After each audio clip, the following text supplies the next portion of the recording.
Ladies and gentlemen, Jacob and Jake here from the Screen Rock Podcast, hitting you with a little bit of information about the Rotties, our massive live event at Bush Hall at the end of January, 31st of January. We're here to tell you that there are two very exciting tiers to ticketing that we hadn't told you about before that we want to tell you about now. Can't wait.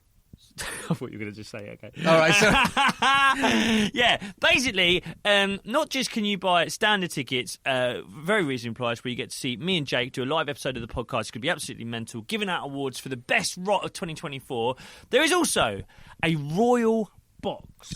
This is like real bucket list stuff for me, because this is a proper venue. Yep. This is not just a room above a pub or some bunker in Edinburgh.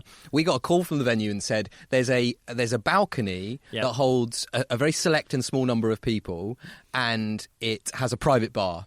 And they said usually people aren't that bothered because people aren't into drinking that much. And we said, you've not met the Rotters yet, don't worry about it, it's going to be fine. So there is a royal box that is at the back of the auditorium, but it's still a perfect view. You can fit you and a select group of rotters in there. It'll be a total of either 9 or 10 people. We're finding that out now. There's going to be a bit of text on the screen now that will say exactly how many people can buy the Royal Box. You will have a private bar of your own. You'll have an elevated seat above the rest of the scum, and you'll get to enjoy the show from there. You also, on arrival, will get a little glass of bubbly, and you will get a free exclusive bit of merchandise. Think rotter hats. Even better. Can't wait. That's the Royal Box. There is also going to be a VIP list. Again, limited amount of tickets for that. I think it's 20. Yes. Numbers going to appear here that will correct me. Those people are going to get front row seats, best seats in the house. They will also get a glass of bubbly on arrival. They will also get a free piece of merchandise. No private bar. We can't have a private bar at the front of the auditorium. That just wouldn't work. No.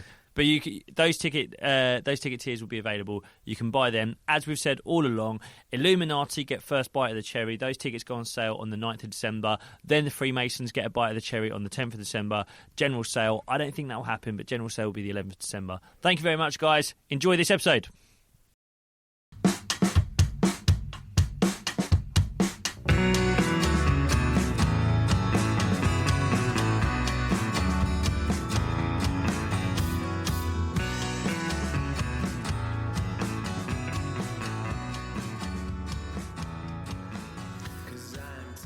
Ladies and gentlemen, welcome to the Screen Rock Podcast, the podcast where we discuss the weirdest and worst content that's been on our screens and indeed our minds. Massive shout out to everyone who subscribes on YouTube, on Apple and on Spotify. Of course, a huge shout out to everyone who supports us on Patreon, the $5.99 tier, the Illuminati who get a free hat when they sign up, the $3.99ers who are getting a free extra episode every week at the moment, as well as first priority access to live tickets to our live shows. A huge shout out to Eugene who runs our Twitter account. He might be God. And most importantly and most exclusively, a massive shout out, a big kiss and a wink to the ladies who listen to the podcast, who are some of the most gorgeous and indeed sexy ladies in the United Kingdom. I'm here with Jake Farrell. Great to have a pro back on the intro again. I fucked up a couple of bits of that. But come on, you're too hard on yourself. It's fantastic stuff.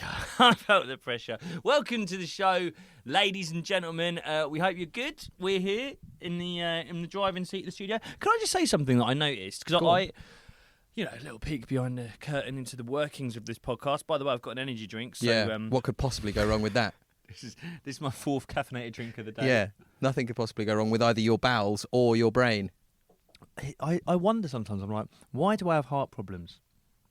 I only ever drink caffeinated drinks until I start drinking alcohol. That's my day, every single day. What is that clear liquid you have in that bottle? Yeah.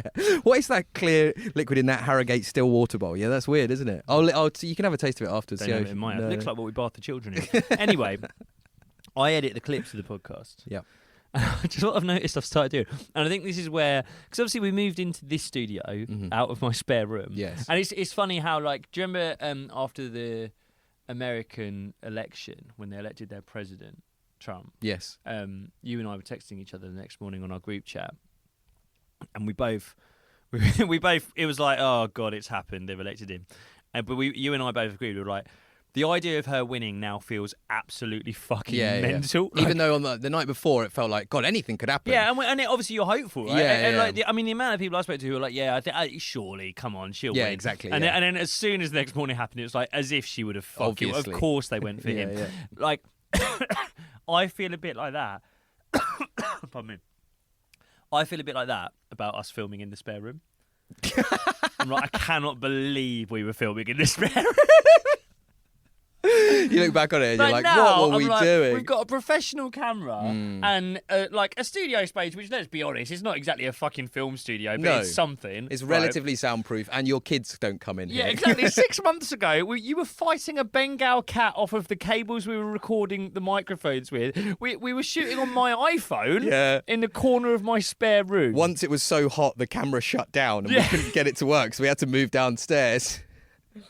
Oh my God, yeah, the camera broke because of that. We'd ruin episodes by not closing a curtain. Yeah, there was one episode where we forgot to close the blinds and we're just like got this kind of lattice framework all over us. It's hilarious. Why aren't we going viral? I think it's like the people do say, oh, like the democratization of technology, you can do anything now. Anyone can upload a podcast, anyone can make a TV show, anyone can make a film. It's like that's true to a certain extent. And I remember do you remember when everyone like absolutely wet their pants about Bo Burnham making that thing called Inside? And it was like he's done it in his room and he only had 4 cameras that cost $3,000 each in there. He had like more cameras than fucking Holby City does. The democratization of technology for people who have £15,000. Yeah, exactly. But like, and a fucking summer house to film it in as well. I really don't like Bo Burnham. Do you not? No. Oh, I loved that, man. I thought he was class. I can't stand it. Really? No, smug American rubbish. But they deserve everything they fucking get. You think you're holding Bo Burnham responsible for the Trump election? Are you? I am, yeah. Okay. No, I am. We're going to get into that in a second. I just want it's taking me 4 minutes. I'm going to try and finish my point. So the death of the high street. No, fucking hell. What I've noticed where I edit the clips, and we've been in this room for a few months now, and I think we're comfortable in here now. Yeah, we have some breaks. I go home, but yeah. Yeah, well, yeah. I worried when we moved in here. I was like, what if that ruins it? In the same way, when Bevo left his dad's room, it all started going wrong. He wasn't a cuckold when he was in his dad's bedroom. Yeah, when we left your spare bedroom, that's when the cuckoldry started. Well, yeah, interesting you point that out. But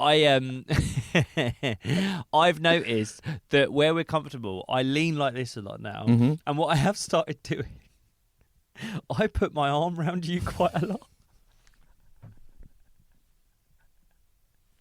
I put my arm around. The amount of reels. Because what I try and get is a clean shot of just me here for the reels and a clean shot of you there. Yeah. It's impossible because my arm's around you. Yeah. All the shots of you could just see a little hand. So this bird in Uniqlo, right? I'm trying to buy a cardigan for my missus. Let me tell you about these Turkish barbershops.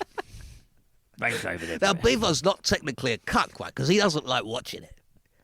I wonder, like, I think it's interesting. Someone said to me, someone messaged us the other day, someone on the Patreon, shout out the patrons. That sounded like something Bevo would say. Sounded like David Guetta. Big up the Asians. Remember when David Guetta was caught? Like, well, he's not caught, but he did shout out their families. Shout out to his family, yeah. I shout out the patrons. Someone messaged me the other day being like, one day you should get drunk. And I've been saying to you I want to do a drunk episode. Yeah. Maybe and I keep saying no, yeah. Maybe around Christmas or New Year's. Yeah. I won't be on that one. That'll be the first solo pod. Well, someone said you should do a drunk episode where you both go away and prepare your favourite bits of Screen Rot and do a Screen Rot about Screen Rot. And I was like, I think if we did that might be the final episode because at the end we kill ourselves. You, with your arm around me on a sofa, pissed. Now here's a bit where you got fed up. I was so funny on this bit. I'm fucking hilarious, Watch this. When I did a callback there, I mentioned something we mentioned earlier in the episode. I mentioned it again at the end of the episode. It's very clever, that. It's what a lot of the big comedians do. Do you know Hawk Tour girl? Do I? So she's We've been asked to do her a lot. What's there to say? People say all the time they're like well, when she was hot for the 6 days that she was. Well, I think her podcast is massive. She's doing this podcast now called Talk to Her. Yeah. And what I really love, and I think maybe depending on how this goes, we could do a podcast. We could do an episode about this. Someone is doing a podcast where they review in detail every episode of the Hawk Tour podcast. Okay. They're doing like 40 minutes an episode, and there's this incredible do you see those like viral memes that were going around of like people? It was like people were filming sketches where it was like them and their mates watching. Oh yeah, Tour, that was so and they funny. were like cheering when she said it and stuff. We went viral. Well, Eugene went viral. Yeah, because did you see like when they announced her podcast, Eugene like edited a thing of like her sat behind a podcast mic and then James English sat behind a podcast mic and he put, and you just hocked on it, eh? James English himself shared that. Did he? Yeah, That's so good. Well, yeah, so in terms of analysing stuff, podcasts about podcasts, I'd be up for doing a podcast about the podcast that is doing a podcast about the Hawk Tour podcast. But I'm not doing a podcast about our podcast just yet. I liked Hawk Tour, right? I liked her because she was talking about how she liked to spit on cocks. Yeah. And then, like, it felt like she Because she was sexually empowered and she was free. That's right, yeah.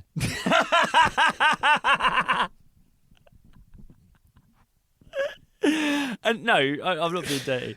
I just like that. I was just like, that's funny. There's some fucking girl with like a proper... You got 2 eyes and a heart, don't you? Yeah. And I got a wet cock. No, shut up. That's going. Idiot. That's not going. Nothing goes. Nothing ever goes. No. Wet cock? Doesn't even make sense. She spat on it. Oh, she's spat on it, right. Okay. She's there. Okay, But she, right. what, like, I was like, that's funny. That's fucking funny that she's just got up to someone with a camera in the street and go, you gotta, spit on it. I was like, brilliant. They went up to her with the camera. Yeah, but I never got to talking to her mate. It looked like, initially, it looked like, I can't believe we're doing Hawk Tour 6 months late. And the take on it, so the take on it is that you sat there and were like, this is funny.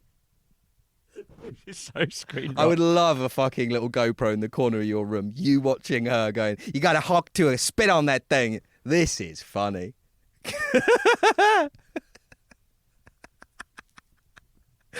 You texted me, have you seen this? This is funny, man. I'm finding this funny. I'm just sat here and I'm just laughing at it, man. People at the time, this was in June, it was around the Euros. People were like, do it now. I genuinely was like, we're not fucking doing that. Not enough to talk This about. is it. We've just You done it. fucking idiots. And then 6 months later, when it's completely dead, I think she stopped doing the podcast. No, the podcast is killing it. Now we're talking about Don't disparage her. And our hot take, our big insight It's is funny. it's funny. That's funny, man. But then she sort of moved away. Like, it was like, yeah, I'm going to go and do podcasts. I'm going to talk about other stuff. And she was like, I work in a spring factory. People say I was a primary school teacher. I'm not a primary school teacher. And they were like, would you do OnlyFans? She was like, my daddy wouldn't like that. Another And it was unmonetizable impression. like, great. But then she did start doing the podcast. And she had a couple of guests on. And it was just like, comedians over there, and you're like, oh, fuck off, right? It's just off menu. It's just a PR run. Yeah. That's if you want to sell tour tickets, you have to go and see the Hawks. But then she started asking him if they spit on cocks. Did she? Yeah. She started doing that a bit more now. Like the guest, she's like, "Do you hug her?" And it's like, "Yes, do that." Lean into it. it. Essentially, if she made a podcast series about blowjob techniques. Yes, and not in a dirty way, not in a Bonnie Blue. What's the non-dirty way of doing a podcast about blowjob techniques? Do you know In what? a funny way, yeah, sure. Oh, God, Just in a way that makes you say, that's funny, man. I really wanted to keep this intro short. I'm just going to quickly say, do you know something about me? It's always the second one. It's always the second one we record that goes fucking off. Do you know something about me yet? No, go on. I don't know if you've ever noticed this about me. Mm-hmm. Yeah. I'm a lot taller than people that... No, I'm joking. No. I never, ever do stand-up comedy about sex. No. I've never written one joke about sex. Mm-hmm. And I don't know why that is. But I don't know why I've said that. But I think the Hawk Tour girl, I think she could do a podcast that's about blowjob techniques that is silly and fun. Yes. That isn't dirty. Yes. Not a Bonnie Blue, Lily Phillips, I've just slept with 100 people. Yeah. Did you have a good time? I had the fucking best time. Yeah. Right. I like to Hawk Tour it. Do you? I don't know. I think I that just shake from what I it understand, at least from what we realised recently, Emma and I, that Where's this going? No. Is that what we're doing now? No, but I see your point of, I think broadly, girls' group chats talk more about their sex lives than 100%. boys' group chats do. 100%. Maybe that's a very trite and obvious observation. But I think, I think it's much more common. Like you say, so the Hawk Tour girl could do a kind of girls' group chat podcast about sex lives, that kind of thing. That's what I'm trying to say. You've articulated that so much better than I could. That's what I'm trying to say. And I don't think when girls do it in their group chats, the Screen Rock podcast has become us trying to imagine how girls speak to each other. But I don't think it's like a kind of dirty, kind of horny thing. No. Just factual. Like, if me in my group chat, my lads from home, and I won't say the name of the group chat because that'll be the end of the podcast. Yeah. It's a cancelable name. Yes. But if me in my all-male group chat of my friends from home who largely work in the building trade, imagine if we tried to have a conversation about our oral sex techniques. Yeah, but like, and that couldn't be a podcast. No. I think most women could have that conversation in a way where it's like, actually, this is fun, informative, and empowering. Hello, when me and Big Dave I'm Jacob Hawley, this is Big Dave, and we're going to talk about licking girls out. Me, Big Dave, and Frankie Boy here, we're going to talk about how we go down on women. So how do you do it, Mike? Well... No, that's enough. Right. Talk to a girl can do it. How the fuck did we get there? God knows. 15 minutes. We never know. Jesus Christ. Just quickly, I think we would have mentioned it at the top of the episode, but the Rotties is going to go on sale very soon, 9th of December. Sign up to the Patreon to get first bite of tickets. Also, I'm on tour. I think I forgot to mention it in the last clip. I'll be on a little break at the moment. I've done London, Aylesbury and Leamington Spa. I'll be on a little break, but in the new year, I'm going all around the bloody country. Birmingham, Salford, Norwich, Luton, Folkestone. I'm going everywhere. I'll be there. Don't let that put you off. All of it, I think. So, yeah. And just a quick word on the Rotties as well before we move on. Like Jacob said, there may have been more specific information at the top of the show, depending on where we are in kind of agreement stuff. But this is going to be an unbelievable show. Some of the stuff that we've got lined up, if this comes off, you can't miss it. Yeah, it's going to be like, I can't believe that we're going to get to do some of the stuff. We think you'll have got a message at the top of this episode confirming all the details. As we're recording this, like, you know, lines are being dotted and crossed, T's are being crossed, all that business. The venue, I cannot believe they're letting us in there. Yeah, they definitely haven't listened. Like, my agent, who, you know, they represent American acts, they were like, we were like, it's a good room, isn't it? He was like, yeah, we've done some shows with Dave Chappelle in there. And it's like, why the fuck are we in there? They think we're going to talk about our blowjob techniques. That's what they've been told. So here's Frankie Boy, and here's a technique he learned off Big Dave. Actually, do you want to tell him about it, Frankie, or do you want to let Big Dave explain? But the thing with the show is, A, it's going to be fucking insane. We've got amazing stuff lined up. We can't wait. B, don't make us look like mugs now. All right, we had a lot of lovely messages because not as many people got tickets to the Christmas show as wanted to get tickets to the Christmas show. So we've kind of come up with this bigger show, even more special guests, even more people that feature in the podcast that are going to be there. Don't let us down now. Don't let us down. Don't make us look like mugs. Come out and see it. Any more than we already do. Like it will be filmed. It will, you know, people will be able to see it. Probably Patreon only. For the bizarre number of Patreons that are in Australia, it will be filmed. Yeah. I've said this to Jacob. At this point, I could more easily sell out a work in progress in Sydney than I could in Stevenage. It's fucked. I don't know why this is happening to me. Right, should we get into this week's episode? Should we get into who we want to talk about this week? This week, I have to say, I think this guy might be one of, if not the most requested person we've ever had. He's really in our wheelhouse. He's a very, very strange character with a lot to get our heads around. I don't know how successfully we're going to be able to do it because it's very strange. But this week, we are talking about the 2015 winner of The Apprentice, Mr. Joseph Valente.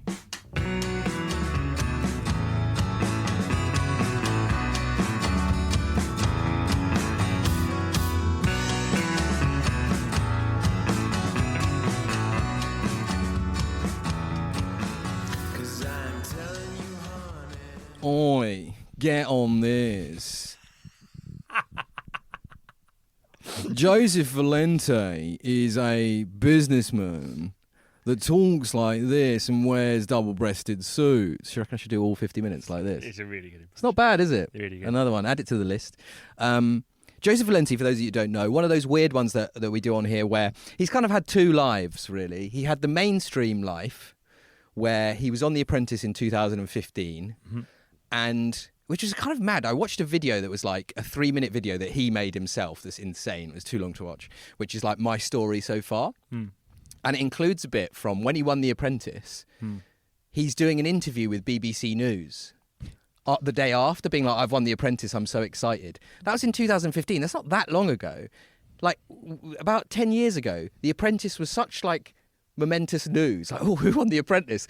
Would be on BBC News. It's insane. Yeah. I think it's still going, but it's definitely not that level now. He won The Apprentice in 2015. He was a kind of wide boy character on The Apprentice. He did. He had his own plumbing and gas business that he'd set up after being excluded from school when he was 15, and Sir Alan picked him as his business partner. Since then, he's then had a second life as a content creator. I actually found out about him as a content creator first, where he's this kind of budget Andy Elliott, budget Andrew Tate, made up fake businessman that looks absolutely bonkers. Yeah, he does. Now, but as soon as you start doing the accent, so we pause recording between recording the intro and recording the main bit of the episode. And I looked at my phone, I got distracted by a notification, blah, blah, blah. But as soon as you started doing the accent, I was like, oh, that's why I picked up my phone. I have to know where this guy's from. Why does he speak like that? Now, we have to find... Sorry, but I cannot... We can't just sit here and not know. I think he's from Is it Australia? Essex. No. I'm almost certain. Why does he... That's... You understand what I'm trying to say? That's kind of an Australian accent. But it's also got worse over time. He was raised in Peterborough by his mother. But why does he speak like that? Well, so in this video on the BBC News, he's more of just like a kind of standard southeastern accent. He now sounds like Sacha Baron Cohen doing one of his worst characters, I think. At one point, I wasn't sure he wasn't a character because it's so mad.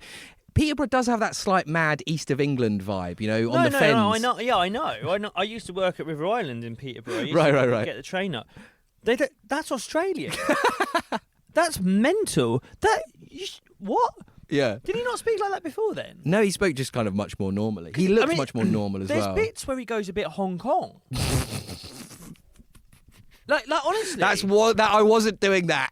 I was not doing it. No, I don't think you were. But we just had a quick look through the clips before we started recording. Yeah. I was like, I know in my head I was like, he must have either gone to one of those like insane international schools, right? Which is still possible. He didn't. Yeah.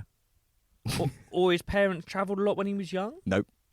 Single parent family, lived in Peterborough his whole life. That's fucking crazy. It's mad, isn't it? That is nuts. You know, like sometimes you get people who we both know a comedian who I won't name them, but they do the thing I think a lot of people do, and I remember this when I was a kid, of like there are kids who've watched so much American television that they kind of develop an American accent. A twang. Yeah. And do you know what, it's funny, my girlfriend's niece, so like my Irish girlfriend, her sister's kids who live in Ireland, she was like one of them at the age of like 3 or 4 developed an English accent because she was watching so much Peppa Pig. Right. What the fuck has he watched? What has he watched? Look, sorry, I know there's so much more to get into with this guy apart from how he speaks. No, but you should address it. Fucking insane. We can't let it stand. It's insane. Yeah, it doesn't make any sense. He sounds like an Australian man who opens his mouth too wide. I just think that when you're trying to close a sale, you gotta. Do you think focus. It's a business thing? Because you know, like Margaret Thatcher, she didn't speak like she spoke in public. Her whole thing was like she made her voice much lower. And she made her speaking tone much so the lady's not for turning. She'd do that. Yeah. Do you think he's doing a bit of a business trick with it? I don't know. But you said he didn't speak like that during The Apprentice. No, he was just like a bit more of a wide boy kind of character. I think he's almost, and this again speaks to a theme that comes up a lot. He has become larger than life. He's become a character. And he's so recognisable now because I didn't even know from The Apprentice. I just thought he was like a mad kind of Bitcoin bloke or something. But he's actually much more traditional than that. But I kept seeing these videos where he's spouting mad stuff and he's wearing these mad suits. And the voice is kind of part of it, I think. That's probably one. Wonder if he's kind of grown into that. I mean, I'll say something now that, again, could apply to most of the people we speak about on here. But I'm worried now because I'm like, has he got brain damage? I'm worried. Why has he started speaking like that? That is mad. That is like someone who's had a head trauma. It is, yeah. It's kind of kicked in the head by a horse territory, isn't it? Yeah. Okay, well, let's say... So, yeah, I'm the same as you. I discovered this guy, probably the same way you did. Andrew Kerr, friend of the pod, funniest man on the internet, shared a lot of this guy's stuff. And I, similar to you, thought maybe he's a kind of cryptocurrency... What's the other thing that those kind of people do? Yeah. Trading. Forex trading. Forex, that's it. Yeah, all that kind of... I was like, maybe Hustler University kind of vibe. And he does do stuff like that now. Cam Eastwood, you know, the guy who like it looks like he's doing podcasts, but he's just talking to himself. Yeah, people are like, I make 40 grand a year. That's a lot of money. I make that in a week, bro. Ooh. It's like, okay. Mum, can you turn the camera off? I'm done with that take. Yeah. If anyone knows who we're talking about, that guy. He has a mortgage advisor who's a bit fucking chattier than he'd like. He's on 60 grand a year. Nice. Great wage. Yeah. Not 40 grand. It's not 40. What does he say? I think he says like 40 racks, doesn't he, or something like that. I want 40 racks a week, bro. This guy isn't that, and I do quite like that. I like that he's an old school. He's closer to an Andy Elliott who specifically works with people who sell cars, right? Yes. And this guy, it's much more old school sales, right? Yeah, exactly. But in order to generate some kind of buzz around him, he started doing these videos where he's like giving business advice, I suppose. But this is a theme we've come back to, is like, in terms of show business and like kind of grifting and just fakeness. Yeah. The Americans are in a different league to us. Oh, mate, yeah. This feels like a British film. This is like the independent British film version of Andy Elliott. Yeah, exactly. And it's like, even this guy, who in terms of the voice is doing anything he can to not come across British. Yeah. I'm sorry, the bleakness will always show you up. Yes. Do you know what I mean? There is a greyness and a bleakness. To Peterborough. The Fenlands. Or wherever the fuck he is. Yes. That will always To show you up. Stevenage. As hard as you try to be American, yes, you will always be too bleak for them. As try as you might to be kind of glitzy and glamorous, yeah, you're ultimately, and we'll see this later, you're ultimately on a business park somewhere near Milton Keynes. Exactly. Yeah. You've rented the. It's called like Excalibur House or something like that. Or you've rented the function room above a travel lodge, yeah. And you're sat there going, right, guys, here's how to close sales. Yeah, let's watch the mad. first clip of him. I love this so much because this is Valente giving business advice, and what I'll challenge you to do is, if this is business advice, see if you can find one actionable insight from this whole thing. If you can build a business that creates cash flow and income that chucks off a solid amount of money every single month, you can just keep buying one every single month off the profit and income that comes out of your business, okay? And then you haven't got to keep going and finding investors. So the sustainability in the investment strategy would be having a business model that drives sales.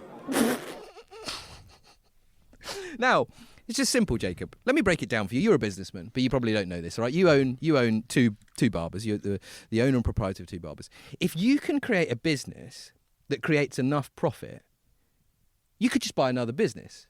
Now, you might not have thought about this, all right? But let's just say you could make enough money. Let's say you make £1 million a month. Just make £1 million a month. You could buy another business for 500 grand. You'd still have 500 grand left. Is that getting through to you? Do you know what I'm saying to you right now? And then he says at one point, you can chuck it off. Just chuck that off. Just chuck it off.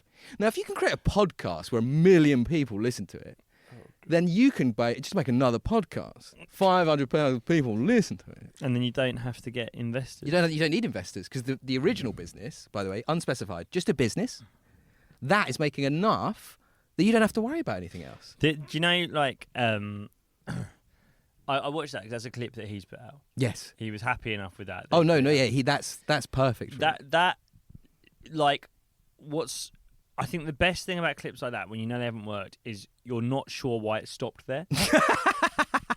And you could just do sales. Yeah, and then you just do sales. Like, it's like a stand-up clip where no one laughs at the end. Like, something should happen. Do you know what I mean? There should be some either... Should be like a button on the end of that. There should either be a response from the people around him, yeah, or at the very least, a full stop at the end of the sentence, and there's neither. Yeah. There's no punctuation to show... He could just keep saying words, and I'd be like, I guess we haven't finished then. Do you know what I mean?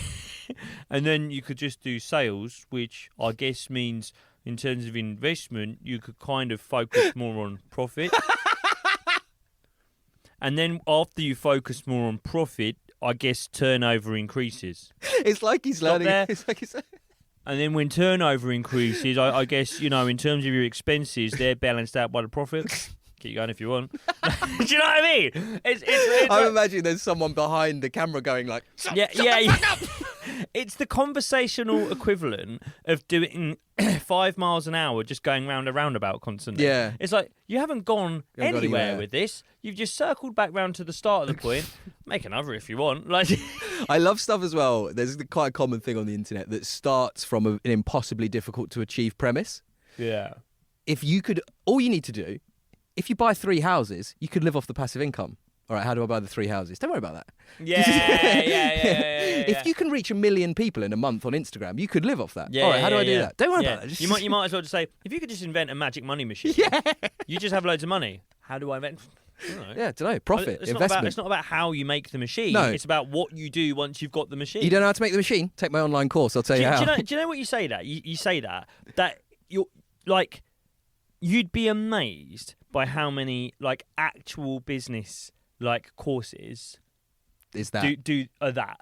Like my girlfriend, I'm sure she wouldn't mind me saying, she built her own brand last year. She made like a kind of skincare brand aimed at mums. It's part of a wider thing that she's doing, and she's actually got like a kind of fellowship within the NHS to kind of develop this at the moment, a kind of thing that's aimed at, you know, developing like an app that's for mums, and it helps new mums and people who within pregnancy and stuff like that. And it's a really great idea. But you know, when she was starting this out a year ago, before she got the fellowship from the NHS, she'd never started anything like this before. So she did go kind of looking for like, is there a course I can do? Is this a way I can learn about like online marketing and stuff? Right. And like she you know, I don't know why, but she got me to sort of help her look at some of it.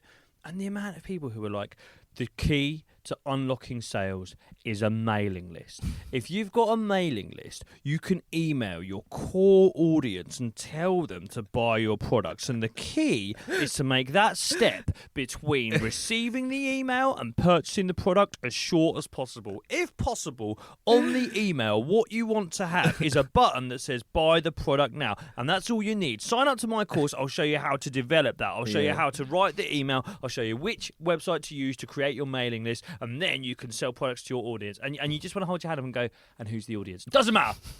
What's the product? Who will sign up to the mailing list? It's not about that. It's like, well, hang on a minute. I'm going to give you $1,000 to teach me how to write an email on a mailing list, but I've got no one to fucking email it to. And it's always that. It's like, you can't give me a customer base. You can show me what to do when I've got one. Right.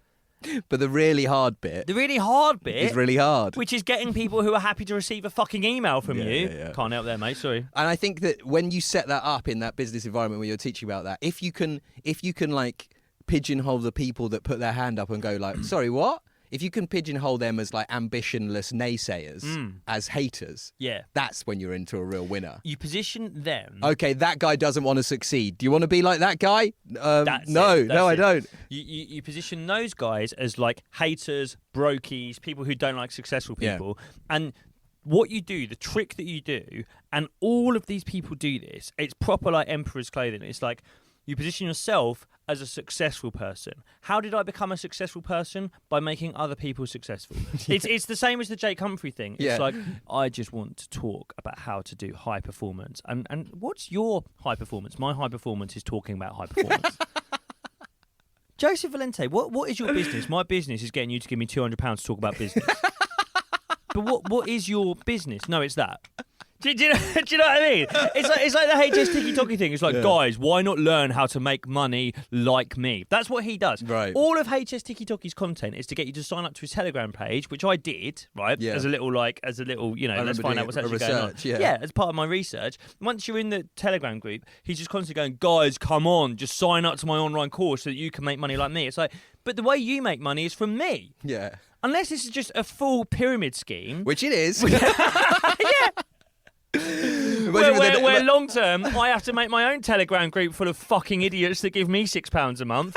Welcome to the Patreon. What you want to do, right, is you want to put a nonsense word on a hat, and then you want to get people to buy those hats. Get a cat called You can do the impression so much better than me. You want to get a cat called Mango, and ideally a guy that might be sent by God who lives in Cumbria. But the thing, just to kind of get into it a bit, is like the thing that all of these kind of business people, where I think it like to be again, and I've noticed I start doing this in a lot more episodes recently, but I have a little serious critique of them. Like we have our laugh. I like that. We have our laugh, then I have my serious critique, right? What it annoys me with all of these people, be it Jake Humphrey or the HS TikTok or whatever, all these people who are trying to sell you a vision of success, is they try and sell you the idea that there is a formula. there is just a formula. There is just a way. It's just £200 away. Just follow the steps. Give me the money. Give me the money. Give me the money. And then follow the steps. Give me the money and pay the invoice and then follow the steps, right? But it's like, I think anyone who, and when I say is successful in business, I mean is managing to stay afloat, pay themselves and pay their staff. Right. I think anyone who does that would admit to you there is so much luck and fortune along the way. And for so many people who have been, quote unquote, unsuccessful, who've had to stop doing that, who've had to stop pursuing that endeavour, whatever, they would also say there was misfortune along the way. Yeah. Right?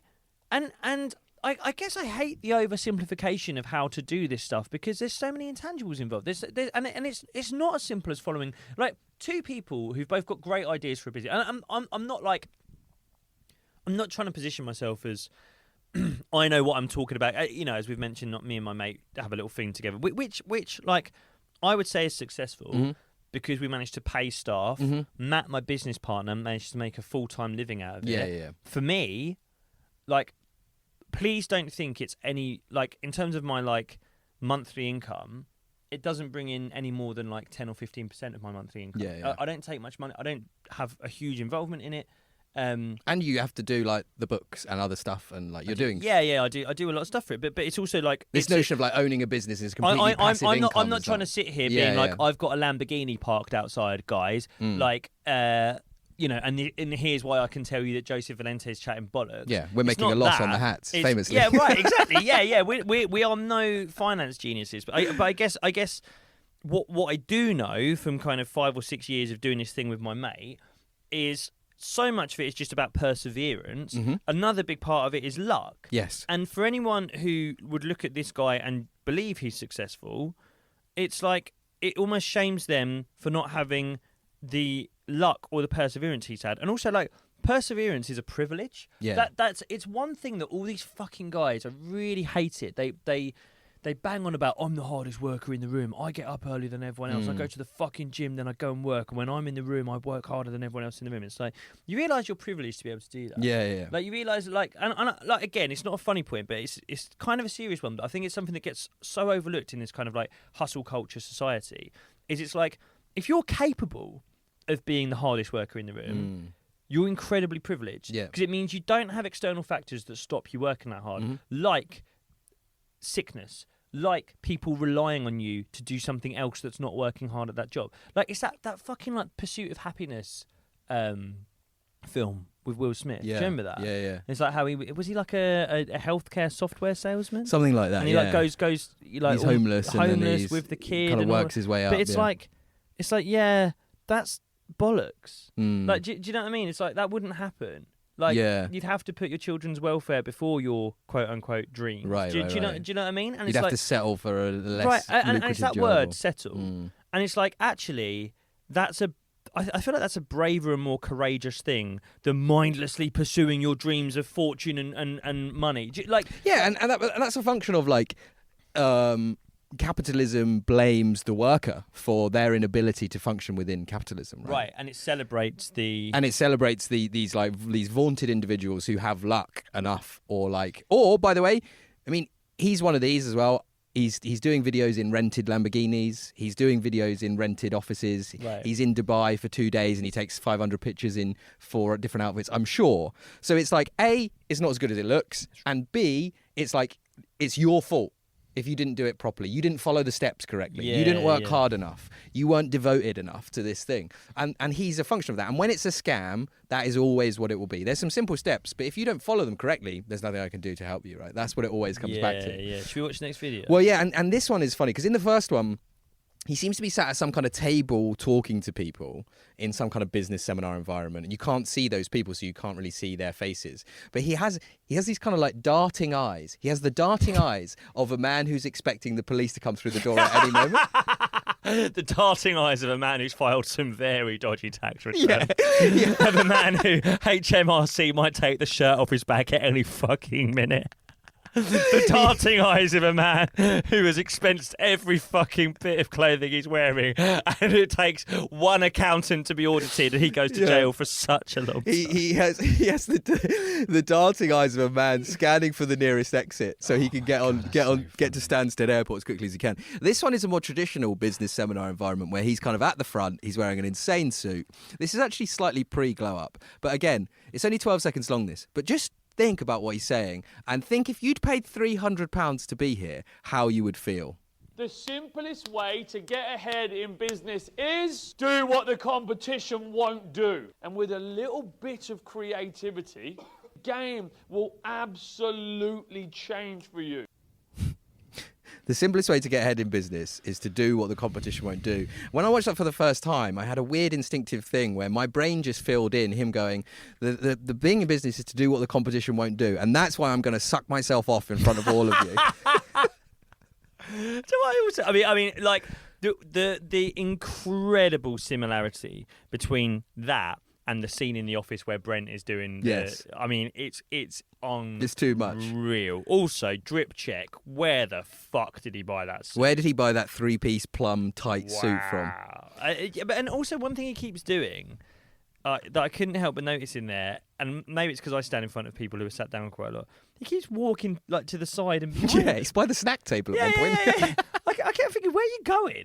Like, where's he going? Where's he going? Come on, it's Ramsey. But big boy. I didn't know. I couldn't work out what. I was like, is this part of it? I was like, I thought he was going to make it part of the speech at one point. I thought he was going to be like, sometimes I can't do it. I really wish I could do the impression like you can. Sometimes you have to step outside the box, and that's why I'm stood by the fire escape. And it's like, all right, it's not part of the thing. You just can't stand still. No. Why are you stood It's just there? like, again, it's like if you walk around, you're distracting people from the fact you're not saying anything. Oh, mate. And this is, out of all the people we've covered, this is maybe the most skilled guy in speaking and saying nothing. Yeah. The word salad that's going on It's here. insane. And this is the kind of last one of the trilogy of him talking nonsense. And then we're going to go on to his documentary series. Would you believe he has a documentary series?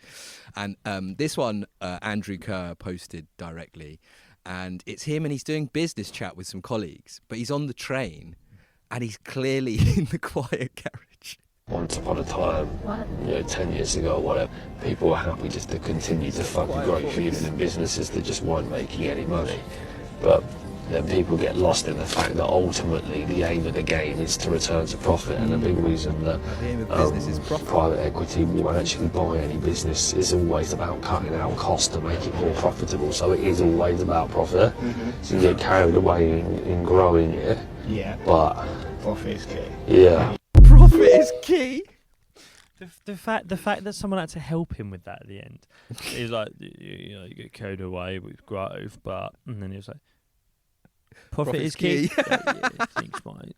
So, we're just worried that they're going to get on the train. Where's the nearest exit? Worry the text, man. I just think that it's one of those, again, we talked in the other episode about it, like content being optimized for engagement. There's obviously an understanding of what he's doing where he's like, the more banal and non-specific I can be, the more it will annoy people. And it does two things at one time. If you are slightly less perceptive or you're slightly less tuned into business, or maybe you're like 14, you can convince yourself he's saying something interesting because he's using words like profit and he's wearing a nice suit. And if you're not, if you're just a normal person, you watch it because you think this fucking idiot what is he talking about? Yeah. So he's kind of effectively winning out of all of this. But like, again, he put that video out. He's happy for that to be out in the world. I know, it's crazy, but the thing is, right, the clip a moment ago, like I know what you're saying about how like the Lamborghini is rented. The 2 days in Dubai were 2 days that he paid for, and he put on 1,000 outfits to make it look he was there for 6 months. I get that a lot of it is faked. The thing you cannot deny, and I mean I can only see 3 of them, but when he did his business talk, when he's pacing up and down and stood by the fire escape going, so. Yeah, God, whatever I can't even remember what he said because it's so much. Creativity is key. Yeah, the way to stand out from the competition is to do things the competition aren't doing. There were people there who paid to be there. Yeah. Again, we could only see 3 of them, but my tour sales. I know how it feels. You have to take the picture from the right angle. But you live in glass houses. Jake Farrell. Right. But like. people are going, and in the same way that I've only ever seen clips of Joseph Valente because people have been sharing, Andrew Kerr or other people have shared it, Rotters have shared it with us, going, look at the state of this fucking idiot, what is he on about? There are clearly people who might have seen that where someone's gone, what's he on about? And they've gone, yeah, what is he on about? Profit, eh? Profit? In the same way that someone's gone, oh, Lily Phillips has slept with 100 men. But I can watch her do it. Do you know what I mean? Like this is the saddest fucking thing, and they're not 14. The man who he stood behind for some reason was I think it's the fucking saddest thing because, like, again, my girlfriend and she did really well. Like, she, I mean, if anyone wants anything for Christmas, check out Baby Mum Botanics. If you want skincare for the women in your life, not just pregnant women, not just mothers, but anyone who suffers from hormonal skin, check out Baby Mum Botanics. My girlfriend's brand. She makes vegan organic skincare. Gosh. You're welcome, darling. Talking about blowjob techniques, but... Oh, my God. I was thinking to myself, that's the nicest thing he's ever done on this podcast. You got a hawk tour. She'd never do that. She's that's funny, man. Whoa. You just got a hawk tour. You've got to spit on that thing. But...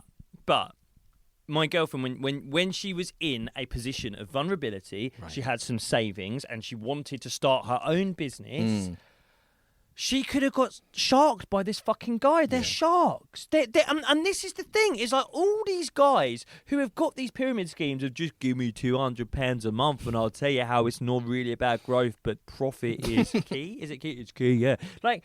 They're preying on the vulnerable.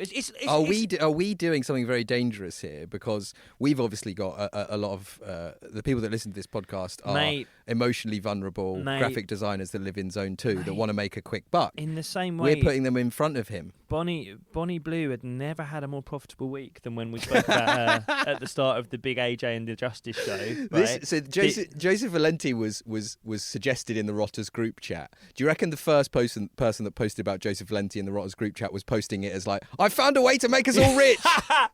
Guys, if you want to pay for your Patreon for the whole year in literally an hour, just listen to what Joseph Valente has to say about growth.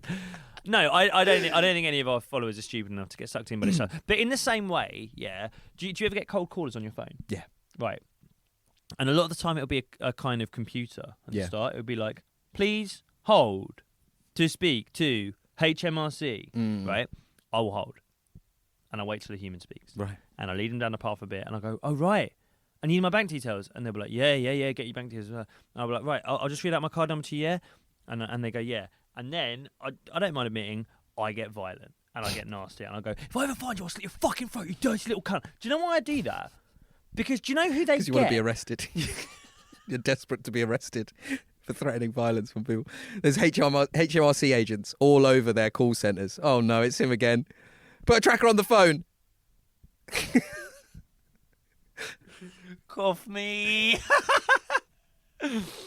I do that because they're preying on the vulnerable. Yes, it's horrible. They're never going to get me. They're never going to get a 32-year-old who understands how the internet works. I say after I've just given my back.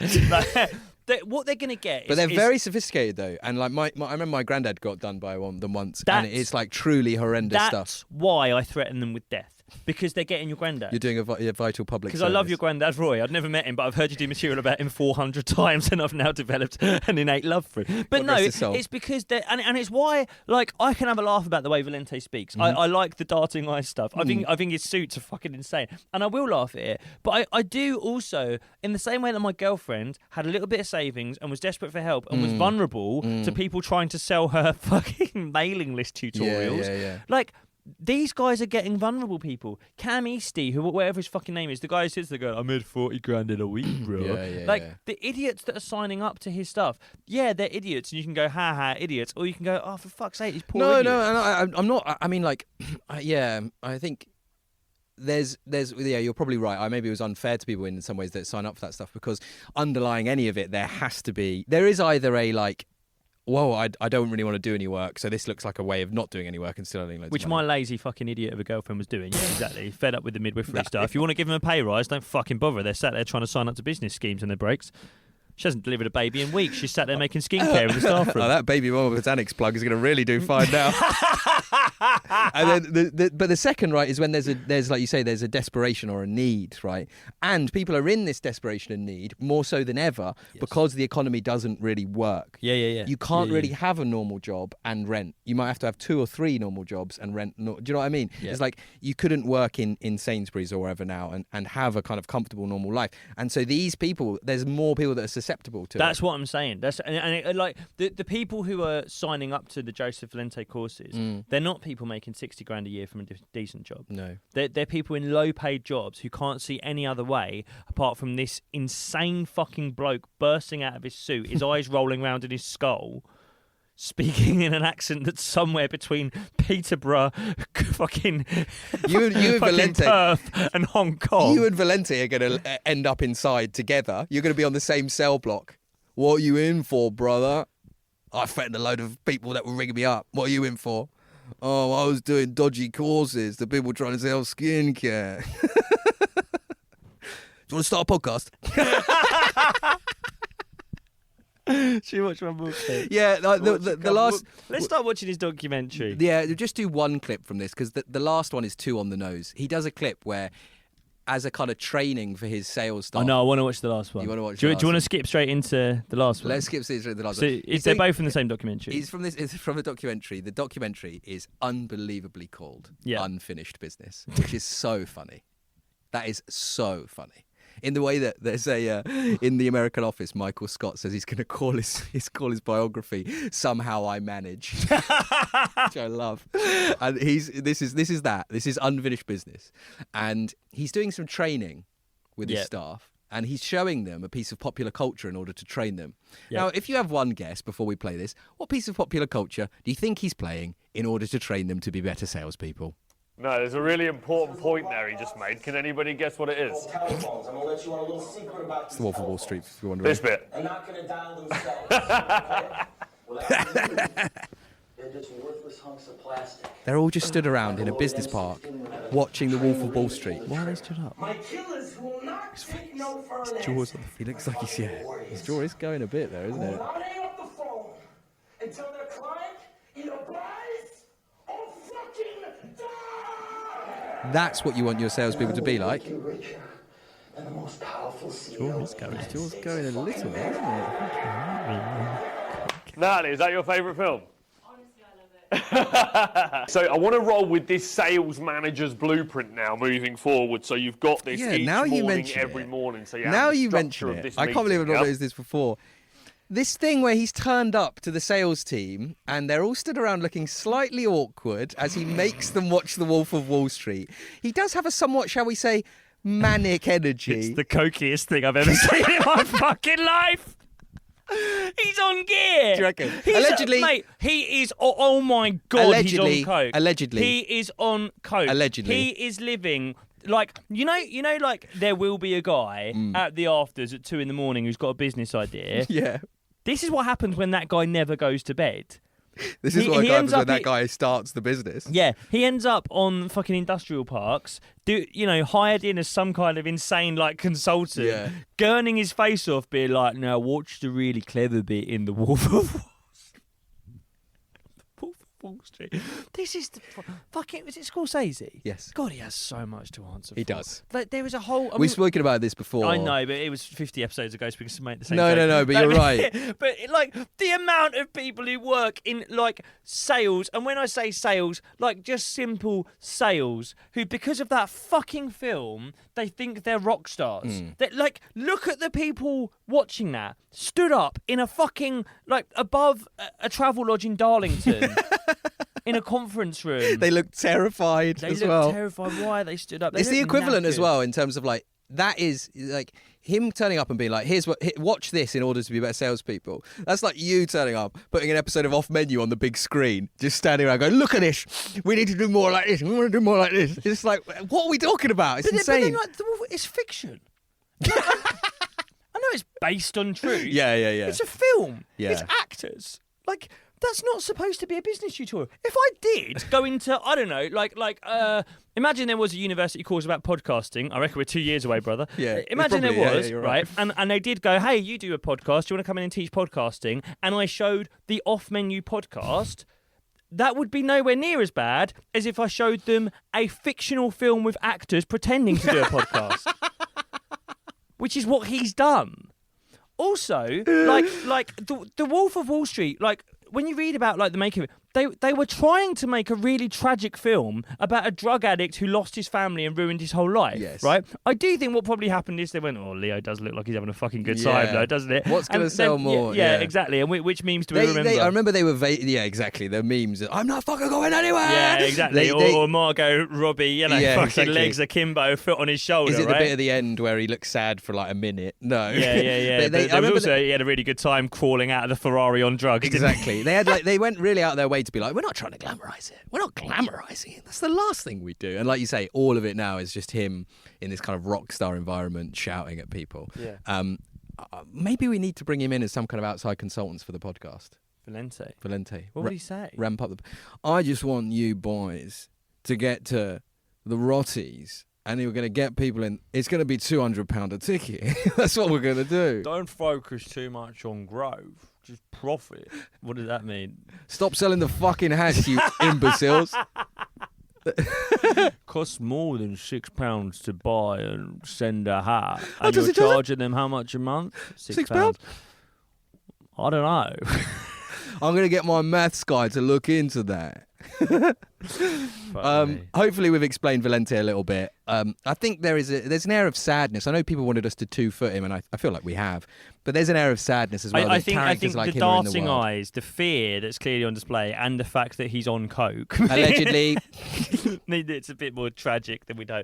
Also, like, it's very hard to analyse someone who isn't saying anything. Like it's literally like trying to get, like, you know, we get somebody in front of the camera who just goes trying to analyse a dog. Yeah, God, yeah. Ladies and gentlemen, we hope you enjoyed. God bless the Rotters, and we'll see you next week and at the Rotties at the end of January. Up the Rotters.